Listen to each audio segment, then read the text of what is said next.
네, 오늘은 고린도전서 13장 7절 말씀, 모든 것을 바라고, 이 부분을 공부하겠습니다. 사랑은 모든 것을 바라고.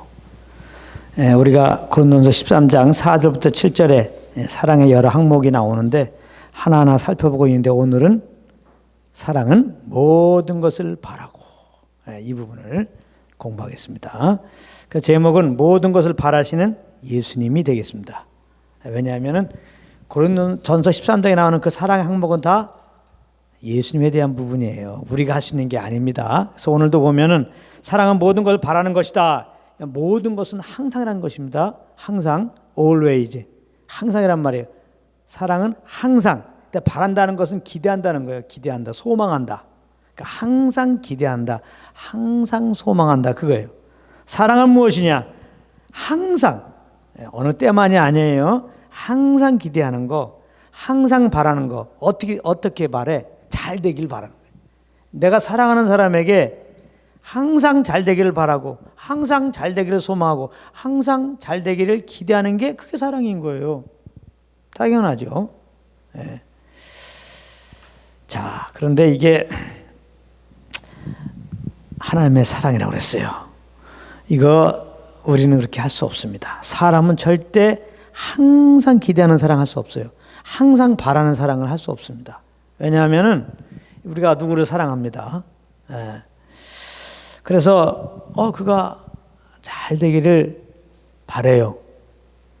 근데 그가 잘 되다 못해 너무 잘 돼. 계속 잘 돼. 그러면 갑자기 우리 마음에 배가 아파. 그렇죠? 사촌이 땅 사면 배가 아프다. 이게 적용이 돼요. 그 육신이 연약해서 그래요, 우리가. 죄가 있어서 그렇습니다. 남이 잘 되는 꼴을 못 봐요.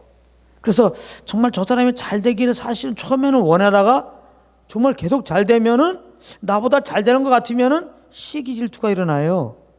그래서 항상 잘 되기를 바라는, 기대하는 그런 사랑에 이를 수가 없어요. 그 다음에 내가 누구를 정말 사랑했어요. 근데 그의 허물이 막 나타나. 나에게 잘못을 해. 그러면 처음에는 뭐 그가 잘 되길 원했지만은 나에게 이렇게 자꾸 잘못을 걸고 태클을 걸면 어떻습니까? 발병 나라. 응?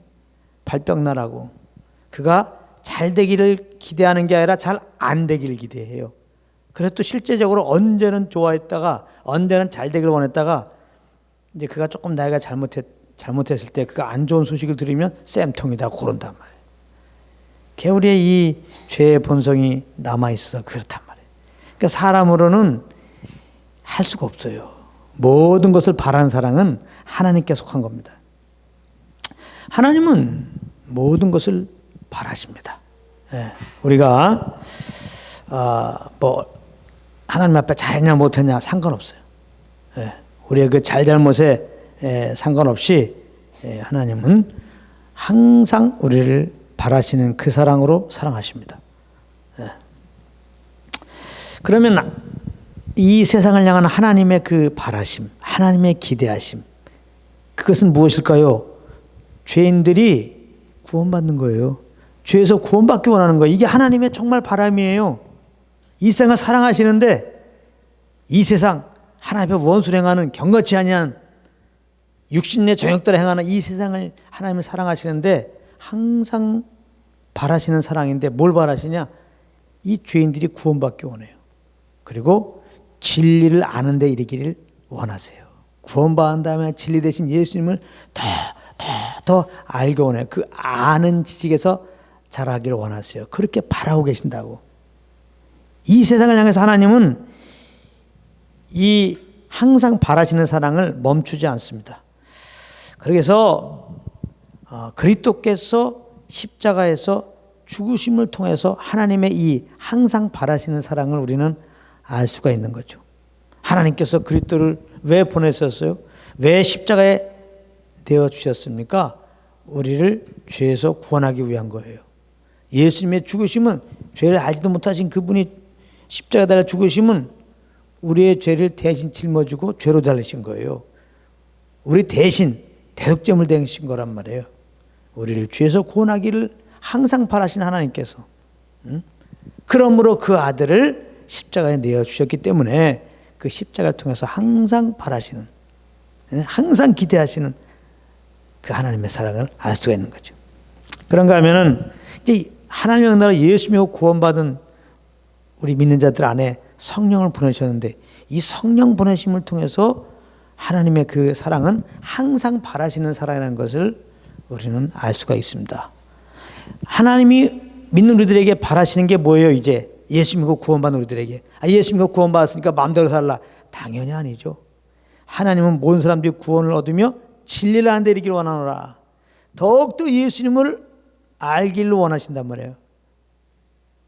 왜 성령을 보내셨는가?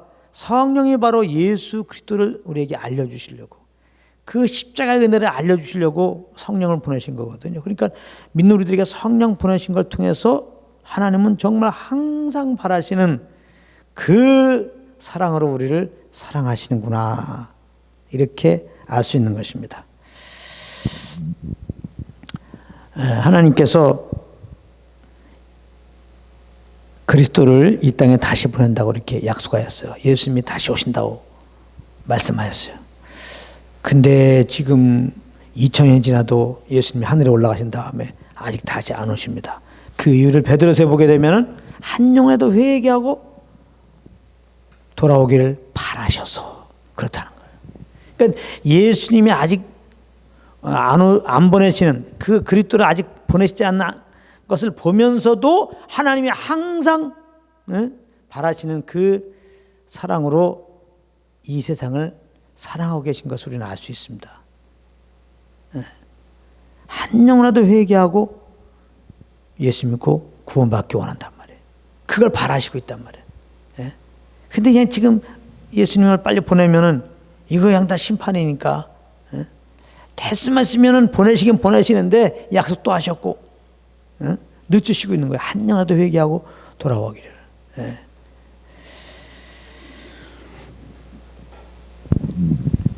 예수님이 이제 또 이렇게 그 항상 바라시는 하나님의 사랑을 몸소 산 가운데 이렇게 보이셨죠. 여러 가지가 있지만 특별히 가룟 유다에 대한 것을 보면은, 이 가룟 유다는 예수님 사역할 때 그 회계 담당했잖아요. 근데 회계 담당할 때 사실은 그 돈을 인마이 포켓했잖아요. 예수님의 그 돈 주머니에서 돈을 사실은 빼는 자거든요.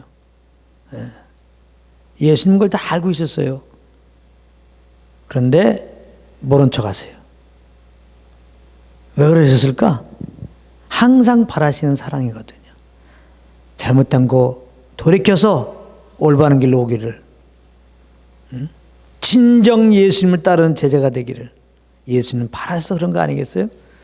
그런가 하면 이제 가룟 유다 속에 이제 마귀가 들어왔어. 이렇게 회개할 때 회개하지 않고, 자기 마음대로 살게 되면 이게 마귀에 이게 완전히 속게 되죠. 그래서 마귀가 그 마음을 사로잡고 이제 예수님 팔 생각을 준 거예요. 그래서 은삼십에 예수를 팔았어요. 그것을 또한 예수님은 알았어요. 그렇다고 그냥 예수님이 가룟 유다를 불러다가 정죄하지 않습니다. 그가 회개하고 돌아올 때까지 기다리고 있는 모습을 보게 됩니다. 이게 이제 항상 이게 바라시는 하나님의 사랑, 사람으로는 도저히 이해할 수도 없고 할 수도 없는 그 사랑을 이제 말씀하는 거죠.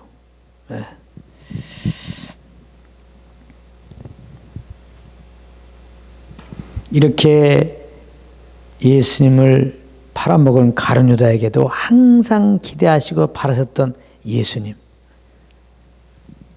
그 제자들에게는 어떠한 사랑을 보이셨겠습니까? 그 제자들도 가룟 유다만큼은 아니지만은 거의 방불하게 예수님이 십자가 앞에서 다 도망간단 말이에요. 그리고 뭐 누구보다 예수님을 따른다고 아주 그렇게 그냥 아주 스스로가 자랑하고 그냥 고백하면서 따랐던 베드로는 3번이나 정말 부인하게 됩니다. 역시 그런 자들에 대해서 예수님이 부활한 다음에 나타나서 행한 태도는 정죄하는 게 아니에요. 그들을 바라고 계십니다. 잘못됨을 깨닫고 이제는 자기를 분하고 자기 십자가를 지고 온전히 나를 따르기를 바라세요. 정죄가 아닙니다. 그들의 연약함을 보아도 항상 바라보는 그 사랑으로 그들을 대해요. 그래서 예수님이 죽으시고 부활한 다음에 그때라도 이 제자들이 그냥 깨닫고 이제 주님의 제자가 되겠습니다. 정말 당신은 하나님의 아들입니다. 근데 우리 힘으로는 또 부인할 수밖에 없으니까 당신이 약속한 성령을 보내주셔서 하고 이제 제자들이 마가의 다락방에서 예수님께 정말 기도하게 되죠. 그때 예수님은 이렇게 기회만 되면 나를 갖다가 이렇게 배반하고 결정적인 순간에 내 뒤통수를 친 너희들 조금만 더 보고 그런 게 아니에요. 항상 그렇게 정말 주님을 더 알기 원하고 주님만 증거하기 원했던 예수님이기 때문에 조금도 망설임 없이 주님의 약속 따라서 약속한 때에 그 제자들에게 성령을 보내주셨다고요.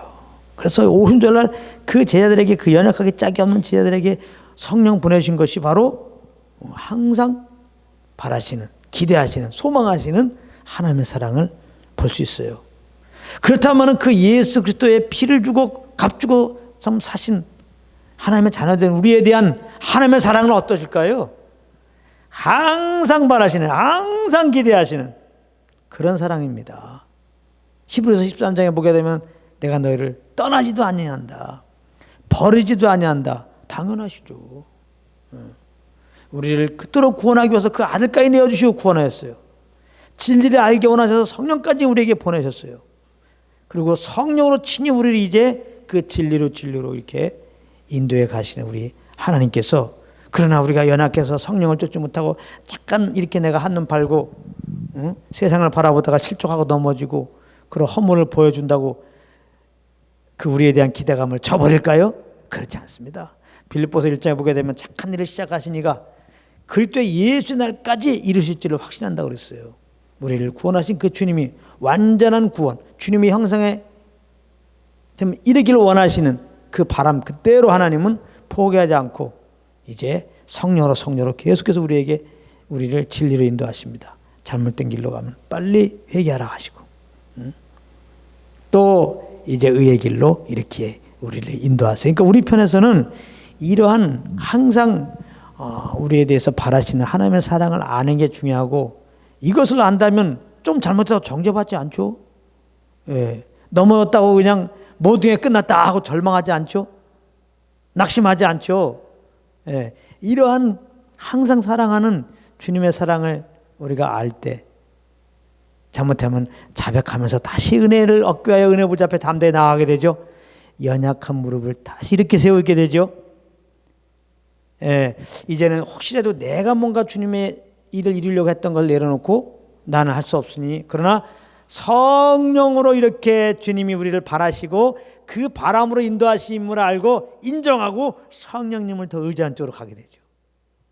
이것이 하나님의 사랑, 항상 바라시는 하나님의 사랑을 아는 자의 자연스러운 태도가 되는 겁니다.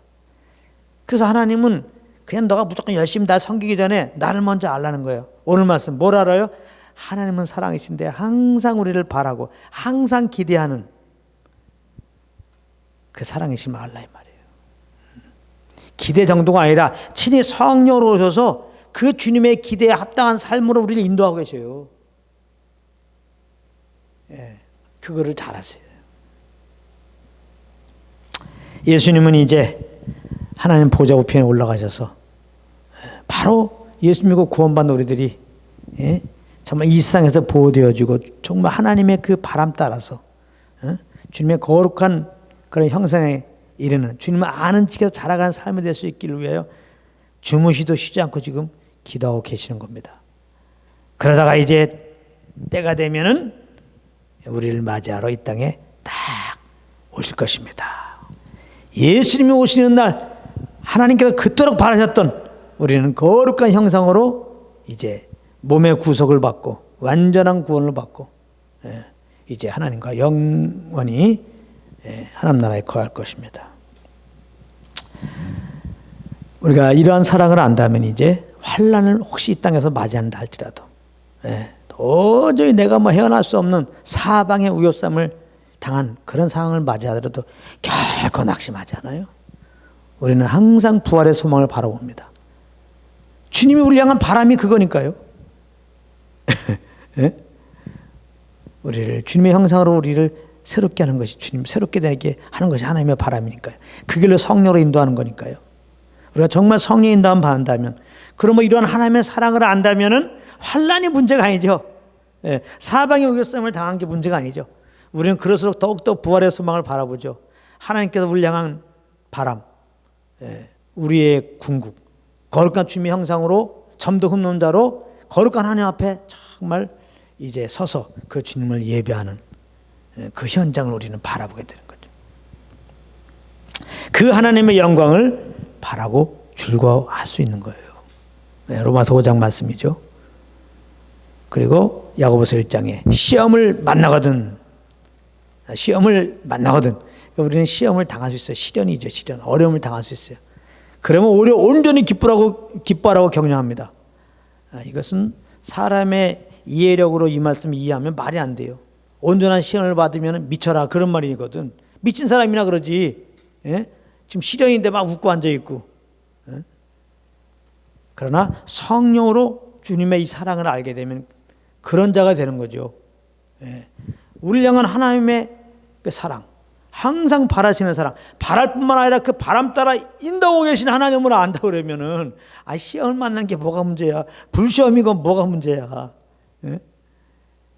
오히려 그런 시련 속에서 인내를, 연단을 더 정말 부족한 자로 구비시켜 주시고, 반드시 이런 걸 통해서 다 합력해서 정말 주님이 바라는 그런 이제 주님의 형상으로 이끄시겠죠. 네. 그리고 이제 무엇보다 이러한 주님의 사랑 우리가 성령으로 정말 항상 알고 기억하고 이 간격 가운데 있어야 되는 게, 그래야지 우리가 주의 연약한 형제들을 향해서 이제는 옛사람처럼 막 언제는 뭐 잘 되길 원한다 그러고 뭐 사랑한다 그러다가 막 이렇게 이제 잘못되기 원하고 또 배 아파하고 이런 자리로 가지 않죠. 오히려 변함없이 우리를 바라는 그 주님의 바람으로 형제들을 섬길 수가 있는 거죠. 그래서 죄인들을 만나면 그들이 회개하고 꼭 예수 믿기를 항상 우리는 바라는 거예요. 그들이 이렇게 복음 전해도 영 믿을 생각 안 해. 그래도 주님이 이렇게 항상 바라는 그 사랑으로 그 아들 보내시고 성령으로 계속 우리의 마음을 문을 두드리고 결국은 예수 믿게 하시고 나아가 주님을 아는 자리에 계속 지금도 이끌고 계신 그것처럼 그 하나님의 사랑을 우리가 받고 그 사랑 안에 거한다는 증거는 이 죄인들이 정말 회개하고 예수 믿기를 우리는 조금도 포기하지 않고 그들이 예수 믿고 구원받기를 우리는 항상 바라면서 이제 그들에게 또 복음도 증거하고 또 복음을 위해서 또 성령님을 믿기로 이렇게 잘 여러 가지로 그의 필요가 되어주는 삶으로 인도한다는 거죠. 또 동일하게 하나님의 은혜로 예수 믿고 구원받은 형제들에 대해서는 역시 그들의 진리에 이렇게 이르기를 원해서 주님을 아는 측에서 자라갈 수 있도록 역시 우리가 그들에게 성령 인도함 따라서 부활의 소망을 그들이 갈 수 있도록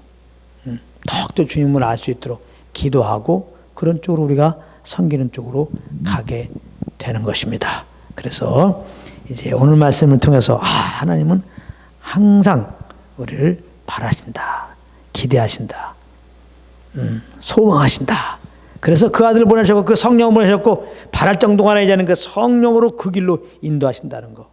그래서 우리는 항상 이제 성령 인도함을 따름으로 말미암아 이 사랑을 알고 이 항상 바라시는 사랑으로 영혼들을 사랑함으로 인하여 좀 이 땅에 우리를 통한 영혼들이 주님께 돌아오고 더욱더 주님을 아는 자리에 가게 되는 정말 주님의 동역자로의 삶이 되기를 예수님으로 축복합니다.